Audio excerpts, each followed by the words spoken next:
தேவனுடைய நாம் மகிமைப்படுவதாக. இந்த நாளிலும் நாம் சங்கீதங்களின் புஸ்தகம் 46வது அதிகாரம் 10வது வசனம்.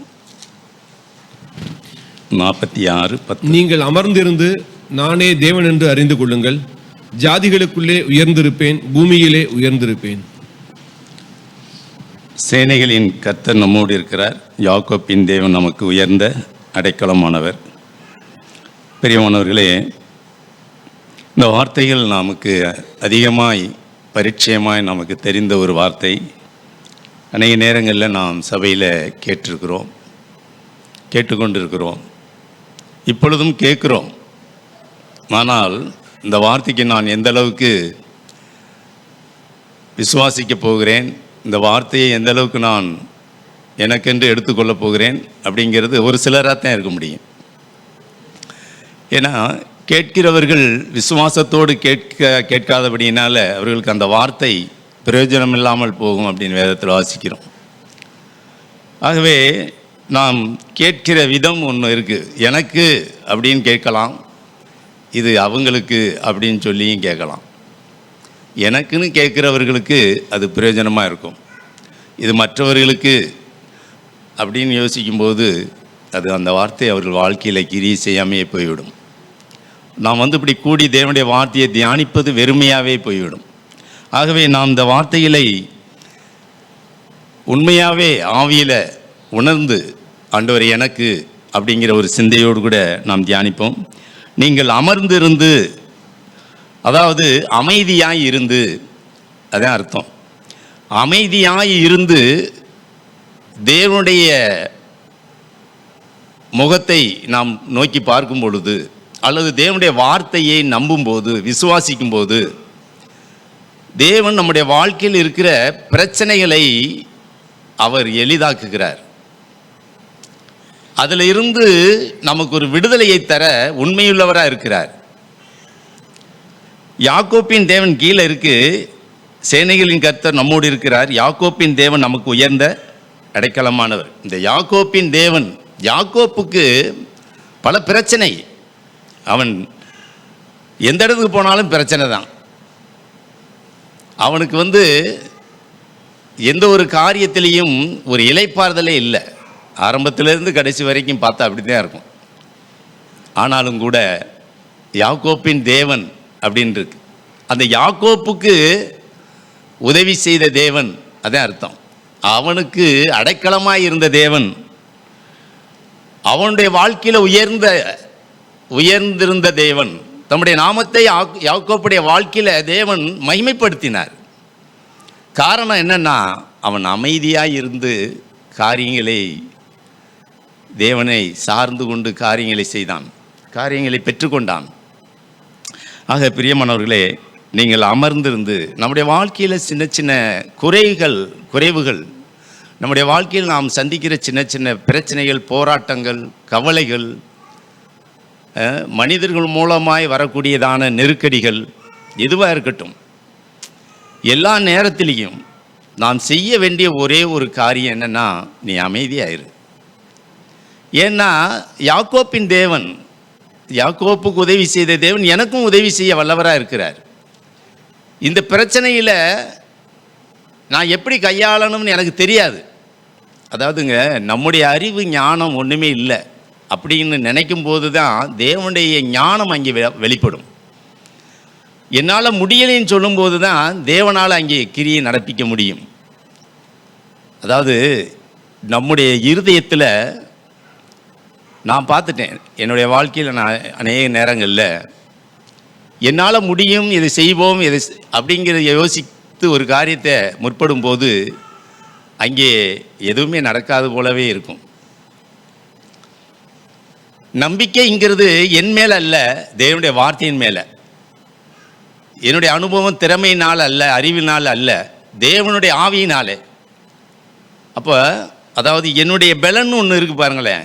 என்னுடைய விசுவாசம், என் மேலே உள்ள ஒரு நம்பிக்கை, என்னுடைய திறமை, எதுவோ ஒன்று, அது ஒரு டம்ளரில் இருக்கிற தண்ணி கடைசி சொட்டு வரைக்கும் வடிக்கப்பட வேண்டும். அது கடைசி சொட்டு வரைக்கும் வடிக்கப்படணும். அது வரைக்கும் தேவன் வெயிட் பண்ணுறார், காத்திருக்கிறார். ஆனால் நம்ம என்ன செய்வோம், ஒரு பாதி வடித்து விட்டுட்டு பாதியோடு வச்சுக்கிட்டு எப்படியா காரியம் பெறலாம்னு நினைக்கிறோம்.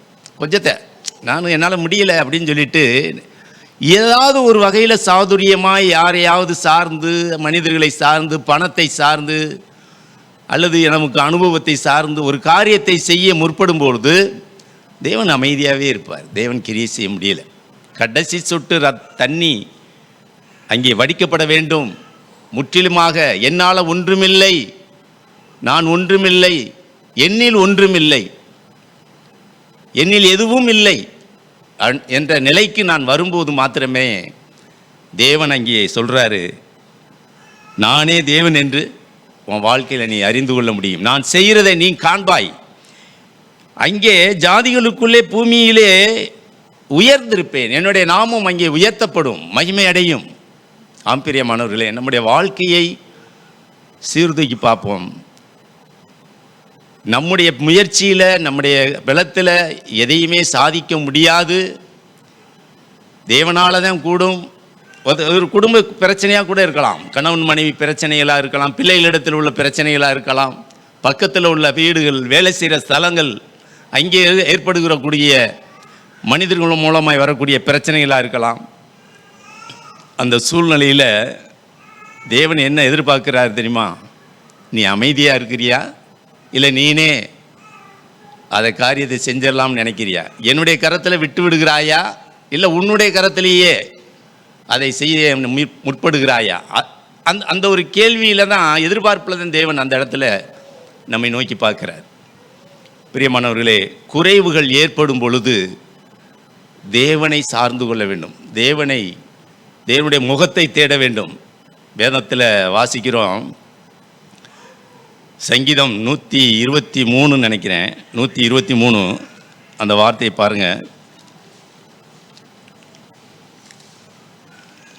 2வது வசனம், இதோ வேலைக்காரரின் கண்கள் தங்கள் எஜமான்களின் கையை நோக்கியிருக்குமா போலவும், வேலைக்காரியின் கண்கள் தன் எஜமாட்டியின் கையை நோக்கியிருக்குமா போலவும், எங்கள் தேவனாகிய கர்த்தர் எங்களுக்கு இரக்கம் செய்யும் வரைக்கும் எங்கள் கண்கள் அவரையே நோக்கி இருக்கிறது.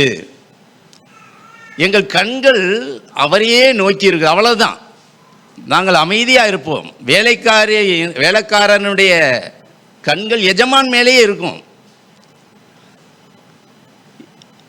என்ன சொல்லுகிறார், என்ன செய்கிறார், அவரிடத்திலிருந்து ஏதாவது எனக்கு கிடைக்கும், உதவி ஒத்தாசைகள். வேலைக்காரி அப்படி தான், எஜமாட்டின் மேலே நோக்கமாய். அப்போ அதுபோல் நான் எப்பொழுதும் என் கண்கள் தேவனை நோக்கியே,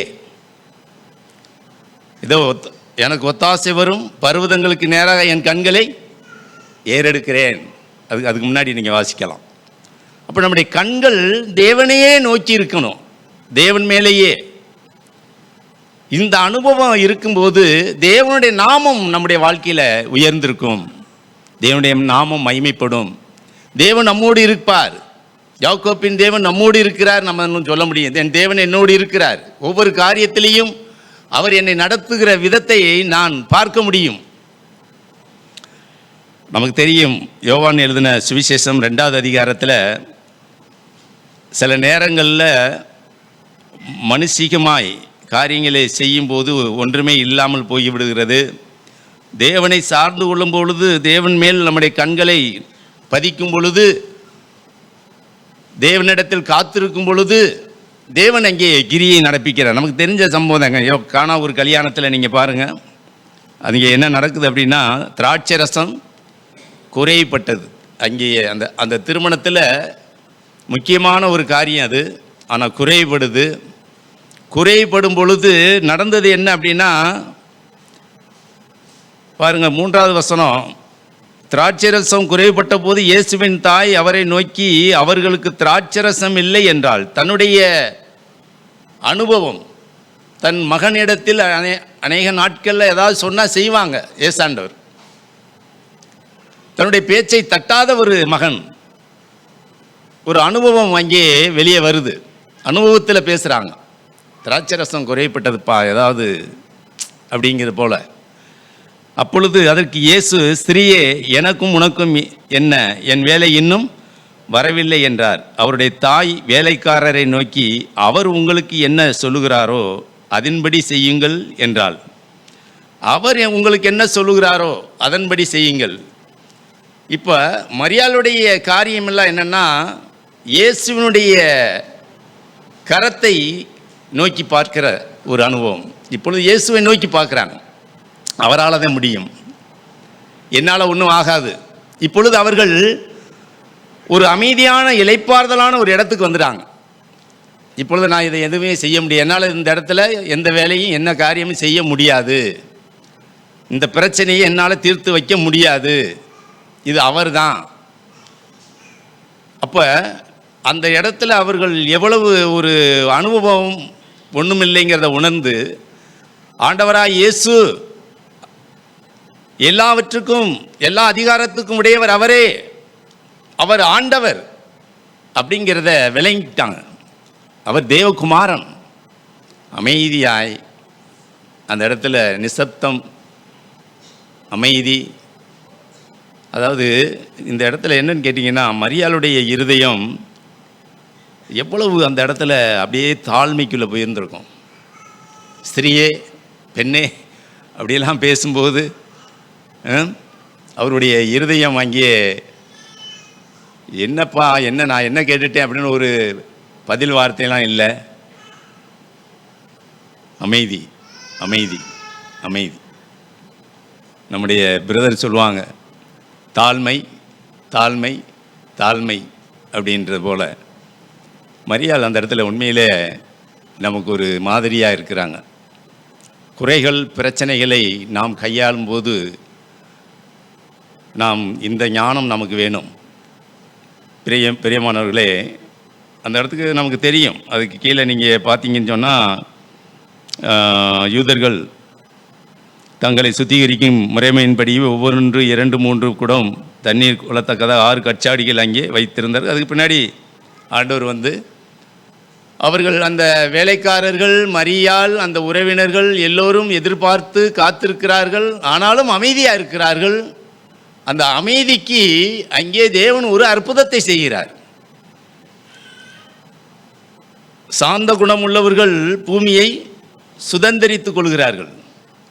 எல்லோரும் ஒரு சாந்தத்துக்கு, ஒரு அமைதிக்கு வரும்பொழுது அது வரைக்கும் வெயிட் பண்ணுறார் தேவன். அதைத்தான் நான் சொல்கிறேன், அந்த கடைசி சொட்டு தண்ணி வடியட்டும், எல்லாரும் அமைதி ஆகட்டும். யாரெல்லாம்? மரியாள், பந்தி விசாரிப்பக்காரர்கள், அங்கே வந்த மற்ற உறவினர்கள் எல்லோரும் அமைதியாகட்டும். எல்லோரும். ஒருவேளை அங்கே பந்தி விசாரிப்புக்காரர்கள் முறுமுறுத்திருந்தார்கள் என்று சொன்னால் அங்கே அற்புதம் நடந்திருக்காது. ஒருவேளை அந்த திருமணத்துக்கு வந்த மனிதர்கள் ஒரு 10 பேர், ஒரு 4 பேர் அங்கிட்டு முறுமுறுத்திருந்திருந்தார்கள் என்று சொன்னால் அங்கே அந்த அற்புதம் நடந்திருக்காது. அமைதி அங்கே வரட்டும். ஆண்டவராய் இயேசு, நீங்கள் அமர்ந்திருந்து நானே தேவன் என்று இப்பொழுது நீங்கள் அறிந்து கொள்வீர்கள். நீங்கள் அமைதியாக இருந்தீங்கன்னா நான் தேவன்கிறத வெளிப்படுத்துவேன். இப்போ பாருங்கள் அப்படின்னு சொல்லிட்டு தான் அந்த தண்ணீரை திராட்சை ரசமாக மாற்றி அங்கே முதலாம் அற்புதத்தை செய்ததினால தேவனுடைய நாமம் அங்கே என்ன செய்து மகிமைப்பட்டது. மகிமைப்பட்டது. தேவனுடைய நாமம் அங்கே உயர்வடைந்தது, உயர்த்தப்பட்டது. அதே அர்த்தம். பிரியமானவர்களே, நம்முடைய வாழ்க்கையில் இதெல்லாம் நமக்கு கேட்குறோம், நல்லாத்தான் இருக்குது. ஆனால் சூழ்நிலை வரும்போது என்னுடைய பாரம் அதை தான். சூழ்நிலை வரும்போது நம்ம என்ன செய்கிறோம்? அந்த நேரத்தில் மனுஷீகமாக நம்முடைய அறிவு, நம்முடைய புத்தி, மற்ற மனிதருடைய ஆலோசனை, அதைத்தான் நம்ம தேடுகிறவர்களாக இருக்கிறோமே தவிர, தேவன் ஆண்டவர் இயேசு அவருக்கு காத்திருக்கிறவர்கள், அவருக்கு விட்டு கொடுக்கிறவர்கள், அவருடைய சத்தத்தை மதிக்கிறவர்கள், அவருடைய கிரியைக்காக காத்திருக்கிறவர்கள், எஜமாட்டின் மேல் அந்த வேலைக்காரி கண்கள் நோக்கி இருக்குது போல, ஆண்டவரே உம்மிடத்திலிருந்து எனக்கு ஒரு ஒத்தாசை வரும், இந்த காரியத்தில் நான் அமைதியாக இருக்கட்டும், பொறுமையாக இருக்கட்டும், அதாவது பிரச்சனை வரும்போது என்னென்னா, கணவன் மனைவி பிரச்சனையை நான் பேசுகிறேன். சின்ன சின்ன காரியத்தில் யாராவது ஒருத்தர் அமைதியாக போயிட்டாங்கன்னு சொன்னாக்கா இங்கே இணக்கம் சமாதானம் இருக்கும். நம்முடைய மூத்த சகோதரர், நான் ஆரம்ப நாட்களில் வாலிப பிராயத்தில் கேட்ட ஒரு செய்தி அது. அதாவது 2 கையும் தட்டுனாத்த என்னது இருக்குது, ஓசை. ஒரு கை அமைதியாக போயிடுச்சுன்னா, தட்ட வரும்போது இந்த கையை அமைதியாக போயிடுச்சுன்னா இது ஒன்று மட்டும் இப்படியே வந்துட்டு போகும், அங்கே சத்தம் இல்லை. அப்போ அது நான் அப்போ கேட்ட வார்த்தை தான், அது வாலிப பிராயத்தில் கேட்ட வார்த்தை.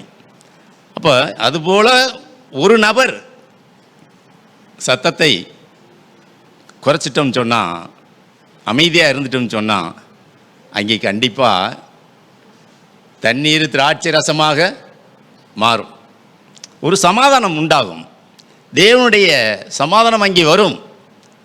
தேவன் கிரியை செய்வார். அவருடைய கரத்தில் நாம் விட்டுவிடும் பொழுது தேவன் ஒரு காலத்தை வைத்து அதை அந்த நேரத்தில் அந்த காரியத்தை அவர் செய்கிறார்.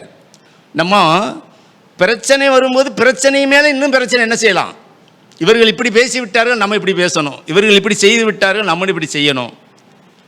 பதிலுக்கு பதில், வாக்குவாதத்துக்கு வாக்குவாதம், முரட்டாட்டத்துக்கு முரட்டாட்டம். அவர்கள் ஒன்றை இல்லாத பொல்லாத சொல்லும்போது நம்மளும் 2 இல்லாத பொல்லாத சொல்லுவோம்.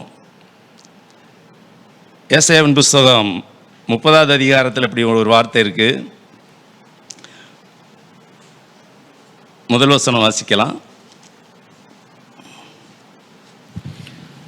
பாவத்தோடே பாவத்தை கூட்டும்படி என்னை அல்லாமல் ஆலோசனை பண்ணி என் ஆவியை அல்லாமல் தங்களை மூடிக்கொள்ள பார்க்கிறவர்களும் என் வாக்கை கேளாமல் பார்வோனின் பலத்தினாலே பிளக்கவும் எகிப்தின் நிழலிலே ஒதுங்கவும் வேண்டும் என்று எகிப்துக்கு போகிறவர்களுமாகிய முரட்டாட்டமுள்ள புத்திரருக்கு ஐயோ என்று கர்த்தர் சொல்கிறார். அதாவது பாவத்தோட பாவத்தை கூட்டுகிறவர்கள், பிரச்சனையின் மேலே பிரச்சனையை தேடுகிறவர்கள்.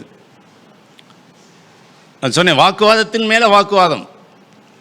அப்போ அப்படி பாவத்தோட பாவத்தை கூட்டும்படி என்னை அல்லாமல் ஆலோசனை பண்ணி என் ஆவியை அல்லாமல் தங்களை மூடிக்கொள்ள பார்க்கிறவர்கள். அதாவது பரிசுத்த ஆவியினால நான் இப்படி செய்கிறது சரியா, நான் அப்படி பேசுறது சரியா அப்படின்னு ஒரு ஆலோசனை தேவனிடத்தில் நம்முடைய ஆவிக்குள்ள ஒரு சின்ன ஆலோசனை கேட்டோம்னா, தேவனே நான் இப்படி செய்கிறது சரியா, நான் இப்படி வேகமாக பேசுகிறேனே, இப்படி பொய்யா பேசுகிறேனே, இப்படி தூசணமாக பேசுகிறேனே, இப்படி வாக்குவாதம் பண்ணுகிறேனே அப்படின்னு சொல்லி என்னுடைய ஆவியில் ஒரு ஆலோசனை நடந்தா எனக்கு விடுதலைங்க, எனக்கு விடுதலை. ஆனால் அந்த இடத்துக்கே போகிறதில்லை. நான் நிறைய பார்க்குறேங்க, சில நபர்கள் சபையில், எல்லாரையும் சொல்லலை, சிலருடைய வாழ்க்கை சில சாட்சி இல்லை. இப்போவும் கேட்டுட்டு இனிமே இதில் இருந்தாவது நம்ம ஒரு எந்த சூழ்நிலையில் ஒரு நாவடக்கம், ஒரு அமைதி, ஒரு சாந்த குணத்தை வெளிப்படுத்தணும் அப்படின்னு ஒரு நல்ல தீர்மானம் எடுத்துட்டோம்னா நாம் பாக்கியவான்கள் தான். தேவன் நம் பட்சத்தில் இருக்கிறார். யாக்கோப்பின் தேவன் நமக்கு உயர்ந்த அடைக்கலமாக இருப்பார், நம்மை கைவிட மாட்டார். ஆனால் காரியம் என்னென்னா, அப்புறம் இதெல்லாம் கேட்டதே எங்களுக்கு தெரியும், இந்த சத்தியம்லாம் கேட்டிருக்கிறோம், எத்தனையோ நாவடக்கம் கேட்டிருக்கோம். எங்களுக்கு இந்த கேட்டு வரைக்கும் தான் அந்த வார்த்தை, கேட்டுக்கு அடுத்து எங்களுக்கு அது கேட்டதாகவே இருக்காது. நாங்கள் அப்படியே இருப்போம், அப்படியே தான் நடப்போம். பரிதாபத்துக்குரியவர் நித்தியத்தில் போய் நிற்கும் போது தான் தெரியும், இன்னைக்கு தெரியாது. பிரியமானவர்களே, கீழே வாசிக்கிறோம், என் வாக்கை கேளாமல் பார்வோனின் பலத்தினாலே பிளக்கவும் எகிப்தின் நிழலிலே ஒதுங்கவும் வேண்டும் என்று எகிப்துக்கு போகிறவர்களுமாகிய முரட்டாட்டம் உள்ள புத்திரருக்கு ஐயோ. அதாவது அதைத்தான் நான் சொன்னேன், நம்முடைய சுயபலன், சுய நம்பிக்கை, ஆரம்பத்தில் இருந்த நம்முடைய அறிவு, திறமை, அனுபவம் எகிப்துக்கு திரும்புறது, பழைய வாழ்க்கைக்கு, பழைய சுபாவத்துக்கு, பழைய ஜென்ம சுபாவத்துக்கு திரும்பி அந்த ஒரு முரட்டாட்டத்தை வெளிப்படுத்துறது. அவர்களுக்கு ஐயோ அப்படிலாம் சொல்லி நீங்கள் அந்த அதிகாரத்தை வாசிங்கன்னா இன்னும் நிறையா இருக்குது. பாருங்கள், 7வது வசனம்,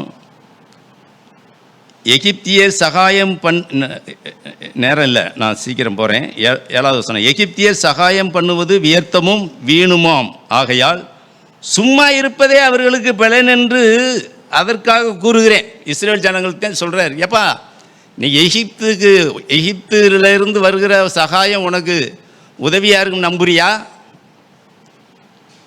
நீ பழைய வாழ்க்கை அதில் கற்றுக்கொண்டது, நீ தேர்னது, உன்னுடைய சுவாபம் அதில் நீ உனக்கு உதவியாக இருக்கும்னு நீ நினைக்கிறியா? இப்படிலாம் இருந்தால் சரி வராது பிரதர்.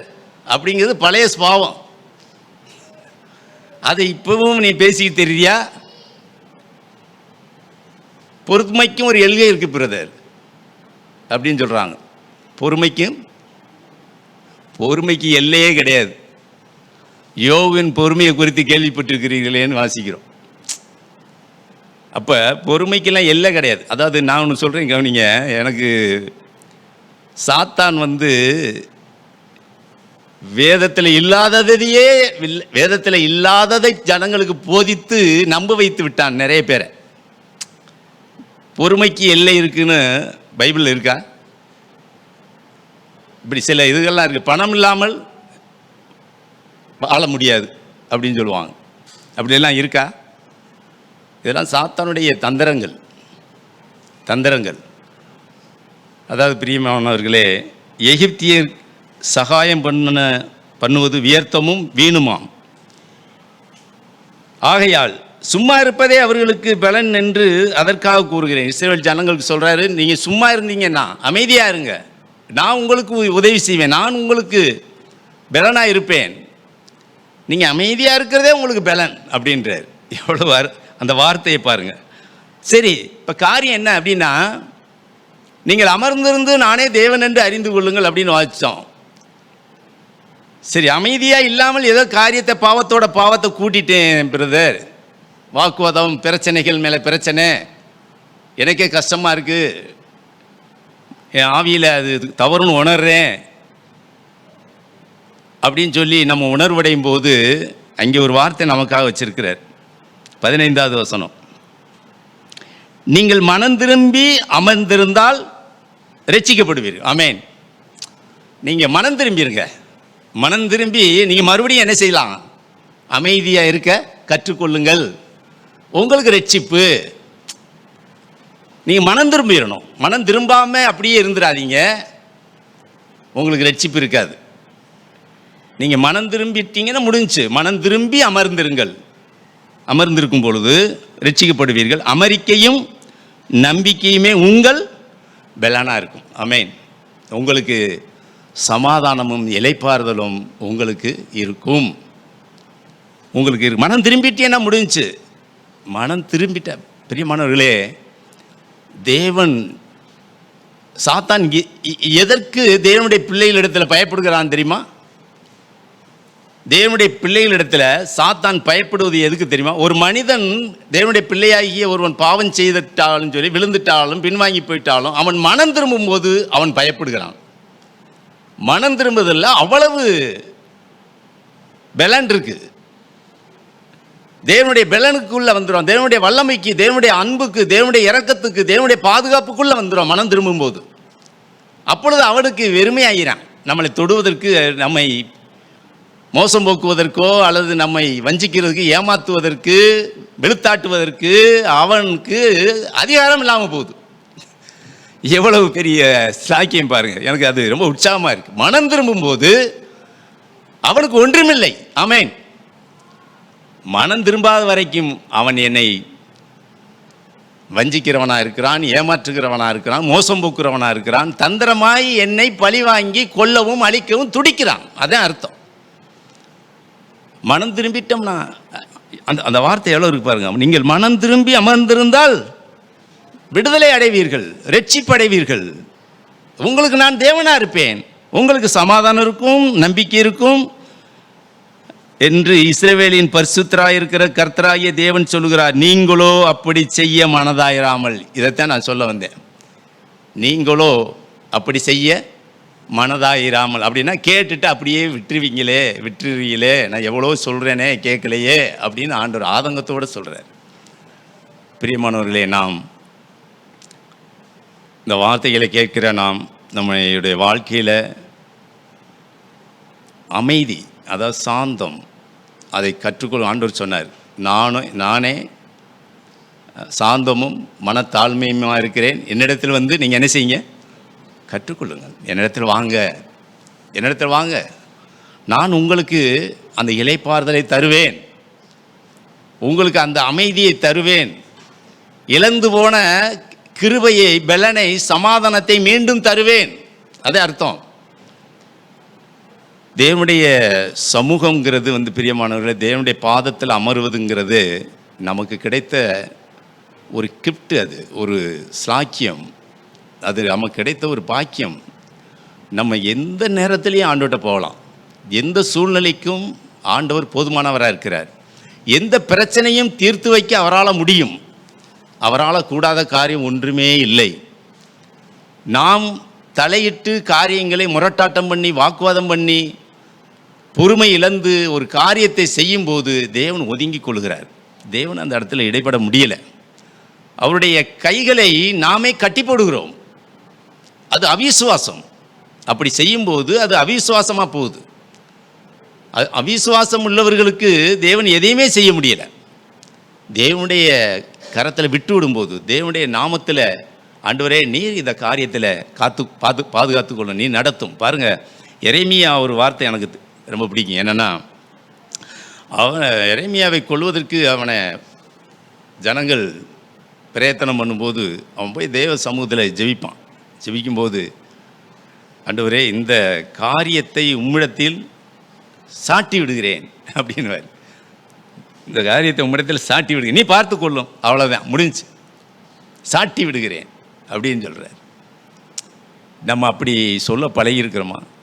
ஒரே வரி, இந்த பிரச்சனையை கர்த்தாவே நீர் பார்த்து கொள்ளும், உம்மிடத்தில் சாட்டி விடுகிறேன். இது மனைவியாக இருக்கலாம், பிள்ளையாக இருக்கலாம். இவர்கள் செய்கிற காரியத்தை எனக்கு பிடிக்கலை, ஆனாலும் கூட நீர் அவர்களை ரட்சியும், இந்த காரியத்தை சாட்டி விடுகிறேன். மனிதர்கள் எழும்புகிறார்கள், பிரச்சனைகள் தாறுமாறாக ஒரு குழப்பம் இருக்குது, போராட்டமாக இருக்குது. எதுவாக இருந்தாலும், அது உறவினர்களாக இருக்கட்டும், சொத்து, நிலம், காசு, பணம், ஏதாவது ஒரு வாங்கல் கொடுக்கல் காரியங்களில் பிரச்சனை, ஆண்டவரே இந்த காரியத்தை உம்மிடத்தில் நான் சாட்டி விடுகிறேன், நீர் பார்த்து கொள்ளும் ஆண்டவரே. நீங்கள் அமர்ந்திருந்து நானே தேவன் என்று அறிந்து கொள்ளுவீர்கள். கடைசியாக ஒரு வார்த்தை, லூக்கா எழுதின சுவிசேஷம், நமக்கு தெரிந்தது தான். லூக்கா 10வது அதிகாரம், நமக்கு தெரியும், மார்த்தாள் மரியாள் காரியத்தில் தான்.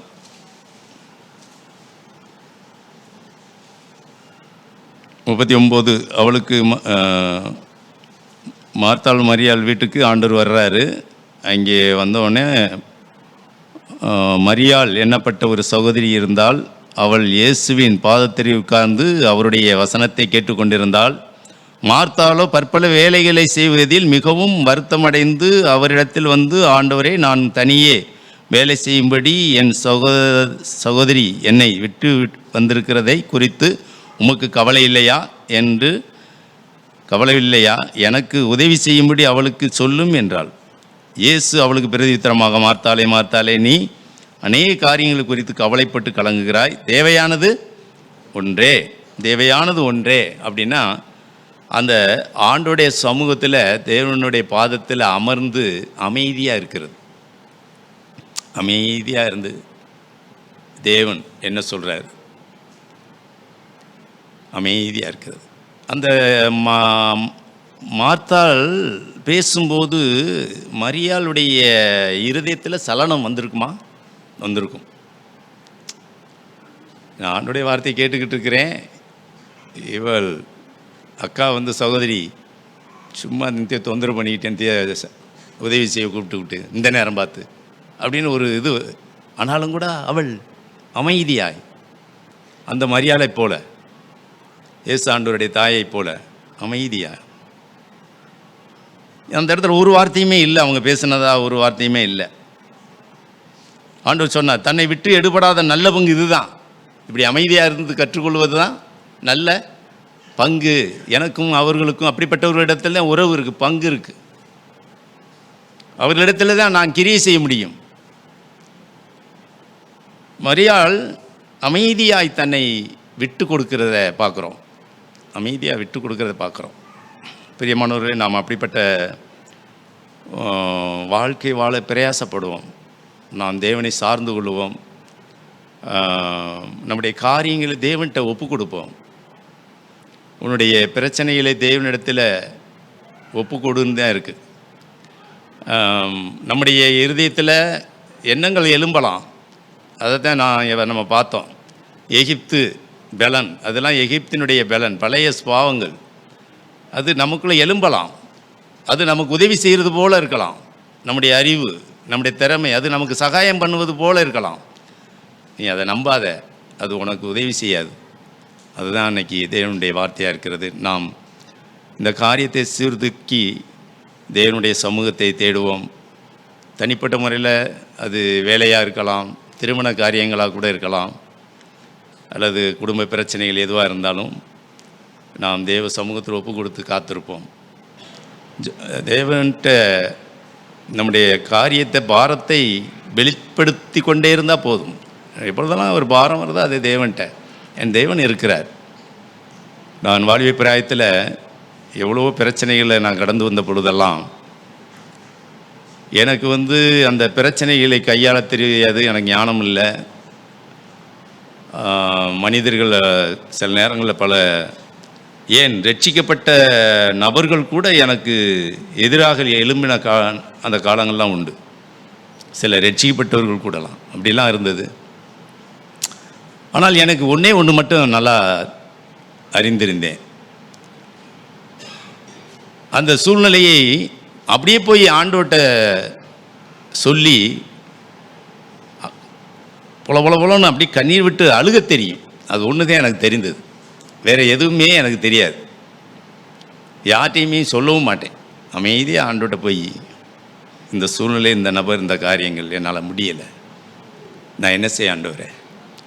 அமைதியாக போய் அவருடைய சமூகத்தில் கண்ணீர் விட்டு ஜெபித்த சில நாட்களுக்குள்ளே எனக்கு அதில் விடுதலையும் ரட்சிப்பையும் அந்த பிரச்சனைகள் ஒன்றுமில்லாமல் போகிறதையும் நிறையா, அதெல்லாம் தேவனுடைய இரக்கம்.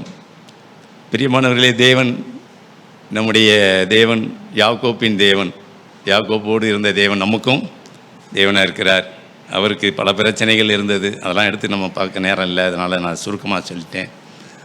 ஆனாலும் கூட தேவன் அவரை கைவிடவில்லை, அவரை நடத்தினார். வேதத்தில் அந்த இடத்துல எனக்கு ரொம்ப பிடிக்கும். யாக்கோப்பின் தேவன் அப்படி, ஏன் ஆபிரகாம் ஈசாக்கு அப்படிலாம் வரல. அவர்கள் அந்த உபத்திரவத்தை ஆபிரகாம் ஈசாக்கும் யாக்கோப்பு பட்ட உபத்திரவம், பாடுகள், பிரச்சனைகளில் அவர்கள் அந்தளவுக்கு சந்திக்கலை. அவர் தான், யாக்கோப்பு தான் அதிகமாக சந்தித்தவராக இருக்கிறார். அதனால தான் ஆவியானவர் யாக்கோப்பை கொண்டு வந்து அந்த இடத்துல நமக்கு ஒரு வெளிச்சம், நமக்கு ஒரு முன்மாதிரியாக யாக்கோப்பை அவரை காட்டியிருக்கிறார். ஆகவே தேவன் நம்மோடு இருந்து நம்மை நடத்தணும் விரும்புகிறோம். நம்மை வழி நடத்த, நம்மளை ஆசீர்வதிக்க, நம்முடைய குடும்பம், பிள்ளைகள் எல்லாரையும் நடத்தணும் விரும்புகிறோம். ஆனால் நாம் செய்ய வேண்டிய ஒரே ஒரு காரியம், நீங்கள் அமர்ந்திருந்து பாருங்கள், அமைதியாக இருந்து பாருங்கள், என்னை சார்ந்து கொள்ளுங்கள், என் மீது நம்பிக்கையாக இருங்கள், வார்த்தையை நம்புங்கள், விசுவாசியுங்கள். அதுதான் தேவனுடைய இருதயத்தின் பாரமாக இருக்குது. ஆனால் காரியம் என்னென்னா, அங்கிட்டு ஒரு பக்கம் பண்ணிவிட்டு இங்கிட்டு ஒரு பக்கம் கேட்டுட்டு அங்கிட்டு ஒரு பக்கம் போய் நம்ம செய்யதே. அதனால் தேவன் நம்ம வாழ்க்கையில் எதையுமே செய்ய முடியாமல் போகுது. சிலருடைய வாழ்க்கையில் அப்படி இருக்குது. ஆகவே நாம் அப்படிப்பட்ட நபர்கள் நாம் மனம் திரும்பணும். தேவன் நமக்கு இரக்கமாக இருந்து பேசுகிறார். மனம் திரும்புவோம். வரும் நாட்களில் தேவன் நமக்கு இந்த காரியத்தில் இன்னும் அதிகமான கிருபையை தந்து நம்மை வழிநடத்துவாராக. ஆமே. சங்கீதம் 46:10. நீங்கள் அமர்ந்திருந்து நானே தேவன் என்று அறிந்து கொள்ளுங்கள். இங்கிலீஷில் எப்படி எழுதியிருக்கும்? Be still and know that I am God. நீங்கள் அமர்ந்திருந்து அப்படிங்கிறதுக்கு இங்கிலீஷில் என்னுடைய பதம் என்னென்னா be still. இதை நம்ம வேறு மாதிரி சொல்லணும்னா சும்மா இரேன் அப்படின்னு சொல்லுவாங்க. சும்மா இரேன். ஆனால் பெரும்பாலான நமக்கு சும்மா இருக்க தான் முடியாது. சும்மா இருக்கக்கூடாதா அப்படின்னா இருக்க முடியாது. ஏதாவது பேசிகிட்டு இருப்போம், ஏதாவது உளறிட்டு இருப்போம். இப்போ ஆண்டவர் நம்மகிட்ட எதிர்பார்க்கறது என்னன்னா, புலம்பாத, சும்மா இரு அப்படின்னா அதையும் நமக்கு ஏதாவது செய்யனா செய்ய தெரியாது. சரி, ஒன்றும் செய்ய வேணாம், சும்மா இரு, அதுவும் செய்ய தெரியாது. அப்படி நம்முடைய நிலைமையை பாருங்கள், எவ்வளோ ஒரு ஒரு ஒரு பரிதவிக்கப்பட்ட நிலைமை. நம்ம வீட்டில் கணவன் மனைவிக்குள்ள, பிள்ளைகள் பெற்றோர்களுக்குள்ள, இல்லை பக்கத்து வீட்டில்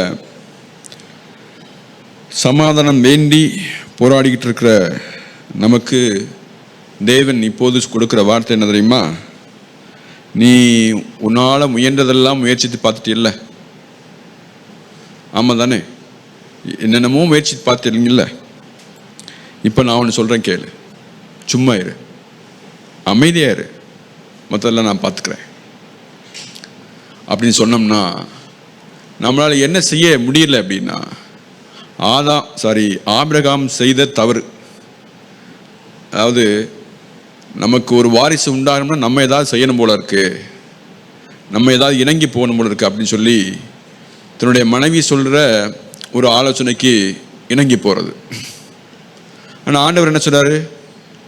Abraham is not God, I am God.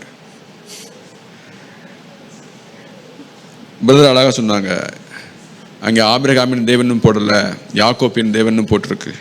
அதனால தான் யாக்கோப்பு தன்னுடைய மனைவியை பார்த்து சொல்லுவார், I am not God, am I God to give you child? நான் என்ன கடவுளா உனக்கு குழந்தை கொடுக்கறதுக்கு? ஐ ஆம் நாட் காட் அப்படி சொல்லுவார். இப்போ நாம் கற்றுக்கொள்ள வேண்டிய ஒரு பாடம் என்னென்னா, நம்முடைய வீட்டில் சில சமயங்களில் சில பிரச்சனைகளுக்கு நாம் தீர்வு காண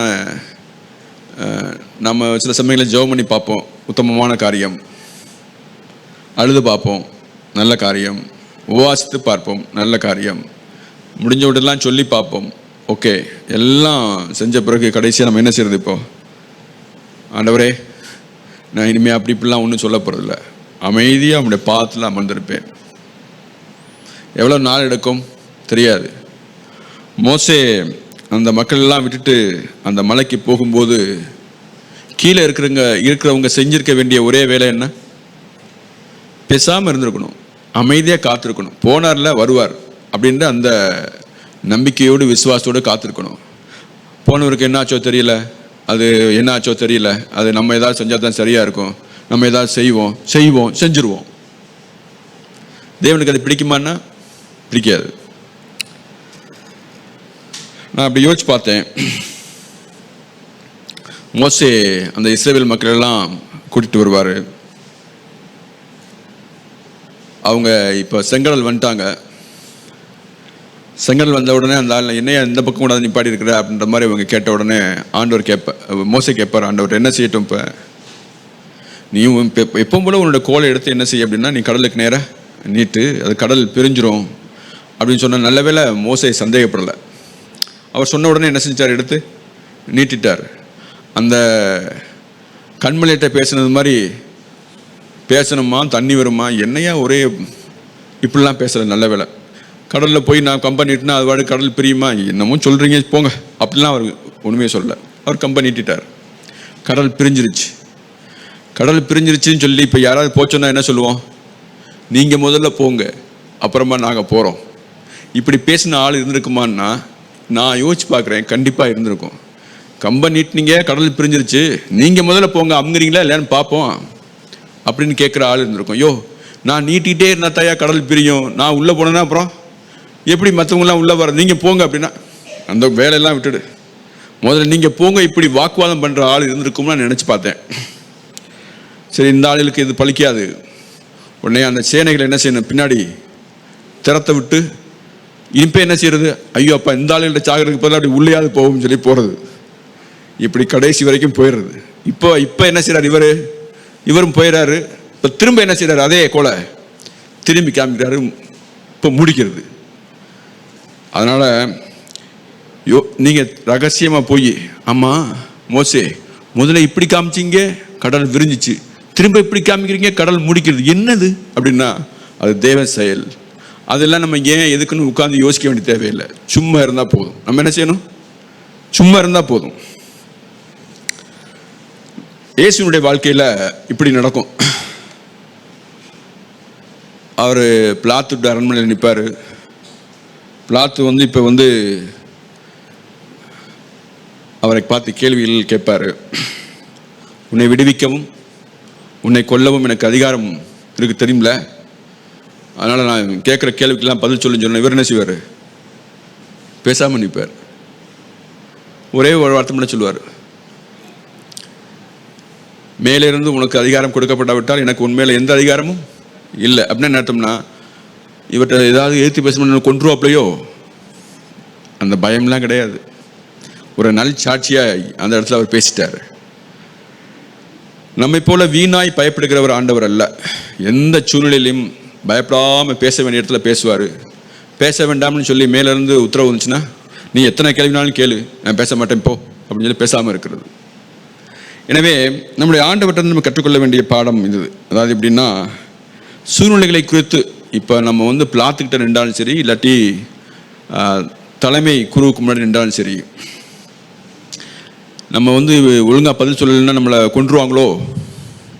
நீங்கள் பதில் சொன்னாலும் உங்களை கொல்லாமல் விட மாட்டாங்க, பதில் சொன்னாலும் உங்களை கொல்லாமல் விட மாட்டாங்க. ஏன்? அது தீர்மானமான முடிவு. அப்போ நாம் என்ன செய்யணும் அப்படின்னா, மேலே இருக்கிறவர் பார்த்து, பிதாவே நான் என்ன செய்யட்டும், பிதாவே என்ன செய்யட்டும், அமைதியாக இருக்கணும்னா அமைதியாக இருக்கணும். ஆக நாம் பேச வேண்டிய இடத்துல பேசவும், பேசாது இருக்க வேண்டிய இடத்துல பேசாமல் இருக்கவும் நாம் கற்றுக்கொள்ளணும். முக்கியமாக நம்மளால் ஏதாவது ஆகும்னு சொல்லிட்டு நம்ம பல இடங்களில் போய் என்ன செய்வோம் அப்படின்னா, அப்படியே புலம்புவோம். எங்கே இப்படி ஆகிப்போச்சு, இப்படி ஆகிப்போச்சு, ஏதாவது செய்யுங்களே அப்படின்னா யாரும் ஒன்றும் செய்ய முடியாது. எனவே நாம் ஒன்றை கற்றுக்கொள்வோம் இன்றைய செய்தியிலிருந்து. அதாவது எப்படின்னா, நாம் நம்முடைய கிறிஸ்தவ வாழ்க்கையில் பல விதமான முயற்சிகளை நம்ம எடுத்துட்டு ஒரு அனுபவம் கிடைக்கும். என்னென்னா, இனிமேல் இதை குறித்து நம்ம என்ன செய்ய வேண்டிய தேவையில்லை, ஒன்றும் செய்ய வேண்டிய தேவையில்லை, எல்லாம் செஞ்சு பார்த்தாச்சு. நான் இனிமேல் என்ன தான் செய்ய போகிறேன், ஆண்டவர்கிட்ட முழுமையாக ஒப்படைச்சிட்டு அமைதியாக இருக்க போகிறேன்னு சொல்லி அமைதியான ஒரு சூழ்நிலைக்கு வந்துடணும். அப்பப்போ லேசாக கூட நம்ம என்ன செய்ய வேண்டிய தேவையில்லை. லேசாக மறந்துருப்பீங்களோன்னு வச்சு ஞாபகப்படுத்த வேண்டிய தேவையில்லை. ஆண்டவர் எல்லாவற்றையும் ஞாபகத்தில் வைத்திருக்கிறார். எனவே நாம் பேசாமல் இருக்கவும் கற்றுக்கொள்ளணும், அமைதியாக இருக்கவும் கற்றுக்கொள்ளணும். அப்படியே பேசினா ஆண்டவர் சொன்னால் மாத்திரம் வாயை திறந்து பேச கற்றுக்கொள்ளணும், இல்லாட்டி அமைதியாக இருக்க கற்றுக்கொள்வோம். ஆமென். இந்த பிரதர் பேசின வசனத்தை ஏசாயா 30:15 வாசிப்போம். இந்த வசனம் போன வாரத்துக்கு முந்தின வாரம் மனப்பாட வசனம். நம்ம சிறு பிள்ளைங்க அருமையாக இந்த வசனத்தை சொன்னாங்க. இந்த பிரதர் வாசிக்கும் பொழுது எனக்கு இன்னும் அது உற்சாகமூட்டக்கூடியதாக இருந்தது. நீங்கள் மனம் திரும்பி அமர்ந்திருந்தால் ரட்சிக்கப்படுவீர்கள். மனம் திரும்பினாதான் என்ன செய்ய முடியும், அமர்ந்திருக்க முடியும். யாரெல்லாம் அமர்ந்திருக்க முடியாது அப்படின்னு சொன்னால், மனம் திரும்பாதவங்க என்ன செய்வாங்க, ஒரு சூழ்நிலையில் யாரை சார்ந்து கொள்வது, சுயத்தை சார்ந்து கொள்றதா, இல்லை மனுஷர்களை சார்ந்து கொள்றதா, இந்த காரியத்தை எப்படி செய்யறது அப்படின்னு சொல்லிட்டு என்ன செய்வாங்க, ஒவ்வொன்றா போய் அடிபட்டு அதனுடைய முடிவு என்னவா இருக்கும், பூஜ்ஜியம். அதனுடைய முடிவு என்னவா இருக்கும், பூஜ்ஜியமாக தான் இருந்திருக்கும். என்னுடைய வாழ்க்கையில் நான் அதை அனுபவிச்சிருக்கிறேன். மனம் திரும்பி அமர்ந்திருக்கக்கூடிய சூழ்நிலை நிறைய சூழ்நிலையில் என்னுடைய வாழ்க்கையில் இல்லாமல் இருக்கிறத நான் கண்டுபிடிச்சிருக்கேன். அப்பெல்லாம் நான் மனம் திரும்பாத சமயத்தில் நான் போய் அந்த காரியத்தை எப்படி சால்வ் பண்ணலாம் அப்படின்னு சுயமாக முயற்சித்து அந்த காரியத்தில் விழுந்திருக்கிறது தான் நான் என்னுடைய வாழ்க்கையில் பார்த்துருக்கிறேன். ஒரு சில சமயத்தில் நான் அமைதியாக இருக்கும் பொழுது தேவன் என்ன செய்திருக்கிறார், அந்த காரியத்தை அருமையாய் நேர்த்தியாய் நான் இந்த காரியத்தை இப்படி நடக்கும் அப்படின்னு சொல்லி நான் நினச்சி கூட பார்த்துருக்க மாட்டேன். தேவன் அப்படியா என்னுடைய வாழ்க்கையை நடத்தி வந்திருக்கிறார். எரேமியாவில் ஒரு வசனம், எரேமியா 17:5 வசனம். எரேமியா 17:5. மனுஷன் மேல் நம்பிக்கை வைத்து மாம்சமானதை தன் புயபலமாக்கி கொண்டு கர்த்தரை விட்டு விலகுகிற இருதயமுள்ள மனுஷன் சபிக்கப்பட்டவன் என்று கர்த்தர் சொல்கிறார். அடுத்து,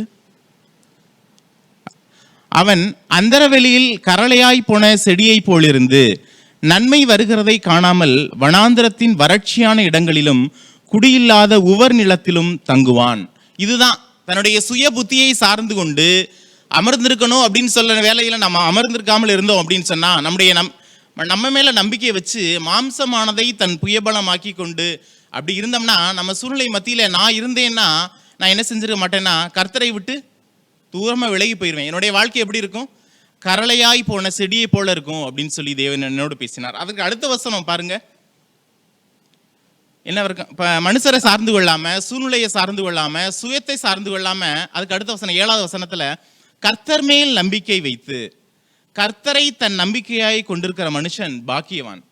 என்னுடைய நம்பிக்கை யாரா இருக்கட்டும், சூழ்நிலை மத்தியில மனுஷரையோ சூழ்நிலையோ மனிதர்களையோ யாரையும் சார்ந்து கொள்ளாம என்னுடைய முழு நம்பிக்கையும் கர்த்தர் மேல் நம்பிக்கையை வைத்திருந்தேனால் என்னுடைய வாழ்க்கை எப்படி மாறிடுமா. 8வது வசனம், அவன் தண்ணீர் அண்டையிலே நாட்டப்பட்டதும் கால்வாய் ஓரமாய் தன் வேர்களை விடுகிறதும் உஷ்ணம் வருகிறதை காணாமல் இலை பச்சையாய் இருக்கிறதும் மழை தாழ்ச்சியான வருஷத்திலும் வருத்தமின்றி தப்பாமல் கனி கொடுக்கிறதுமான மரத்தை போல் இருப்பான்.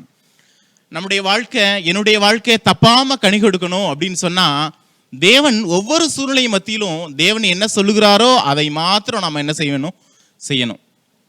மோசேட்ட அடின்னு சொன்னா அடிக்கணும், கோலை நீட்டுன்னு சொன்னா நீட்டணும், பேசாம இரு அப்படின்னு சொன்னா என்ன செய்யணும், இருக்கணும். என்னுடைய வாழ்க்கையிலும் நம்முடைய ஒருவருடைய வாழ்க்கையிலையும் தேவன் என்ன செய்வார், அநேக சூழ்நிலையில பேசாம இந்த வேலையில அமைதியா இருந்துரு அப்படின்னு சொல்லுவாரு. ஆனா நம்ம என்ன செய்ய மாட்டோம், அமைதியா இருக்க மாட்டோம். அதுக்கு பதிலாக என்ன செஞ்சிருவோம், பேசிடுவோம். அதனாலதான் நம்மளுடைய வாழ்க்கை எப்படி இருக்கு, கரளையாய் போன செடி மாதிரி இருக்கு. ஏன் உஷ்ணமான காலத்துல, ஒரு வறட்சியான காலத்துல, ஒரு சோதனை, வறட்சியான காலம்னா என்ன, ஒரு சோதனைக்குரிய காலம் நம்முடைய வாழ்க்கையில, என்னுடைய வாழ்க்கையில வரும் பொழுது நாம் என்ன செய்துடுவோம், அதுல சிக்கி உழன்று அதுல ஒண்ணும் இல்லாம காஞ்சு போயிடுவோம். நம்முடைய வாழ்க்கை காஞ்சு போனது போல ஆயிரும். ஆனா தேவன் மேல் நம்பிக்கை வைத்து அவரை நாம் பற்றி கொண்டோம் ஏனால் நம்முடைய வாழ்க்கை எப்படி இருக்குமா, வாய்க்கால் ஓரமாய் நடப்பட்ட ஒரு செடியை போல ஒரு கனி தரக்கூடிய மரமாய் நம்முடைய வாழ்க்கை மாறிடும். தேவன் நம்மை கரளையாய் போன செடியாய் போகும்படியாய் நம்மிடத்துல வார்த்தைகளை தரவே இல்லை. நாம் ஒவ்வொரு சூழ்நிலை மத்தியிலும் தேவனை சார்ந்து கொண்டு அவர் மேல் நம்பிக்கையை வைத்து அவரை புயபலமாக்கி கொண்டு நாம் வாழ்ந்தோமே ஆனால் நம்முடைய வாழ்க்கை எப்படி மாறிடுமா, ஒரு பசுமையான தோட்டத்தை போல் நம்முடைய வாழ்க்கை மாறிவிடும்.